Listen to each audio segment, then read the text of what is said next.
And first Kumar అంటే second Barrelakka second third Varshini fourth Vishnupriya sixth మన big bullet Bhaskar sixth Saddam Hussain seventh మన కుర్చీ మడతబెట్టే కానీ సో ఎయిత్ సో ఈ రకంగా అయితే అనుకుంటాను మనం చూద్దాం మరి ఏం జరుగుతుంది.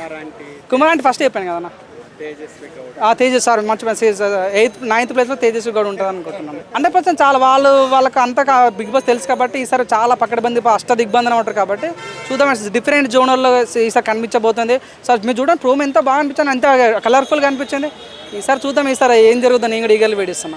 మేము చెప్పచ్చు అమృత ప్రాణయ్య కూడా అన్నా కదా, తను కూడా ఉంటే చాలా ఉండే తన ఎమోషనల్గా బాగా క్యారీ అని అవుతుంది. సో సద్దం హుసేన్ ఉంటే ఫన్ చాలా జనరేట్ అవుతుంది. సద్దం హుసేన్ ఉన్నా చాలా బాగా అవుతుంది. సో ఈ కామెడీ పరంగా వీళ్ళు జనరేట్ చేస్తారు, ఎమోషన్ పరంగా వీళ్ళు జనరేట్ చేస్తారు. బరలేక అయితే మీరు చెప్పలేము తన ఎమోషన్ ఎంత క్యారీ అవుట్ చేస్తారు. తను కూడా పొలిటికల్ కూడా చాలా బాగా ఉంటుంది కాబట్టి చూద్దాం. మరి ఈసారి అయితే చాలా వీళ్ళు వస్తే మాత్రం చాలా బాగుంటుంది. ఇంకా కాకుండా ఇంకా వేరే వాళ్ళని ఇష్టం కూడా చూద్దాం మరి ఏం జరుగుతాం.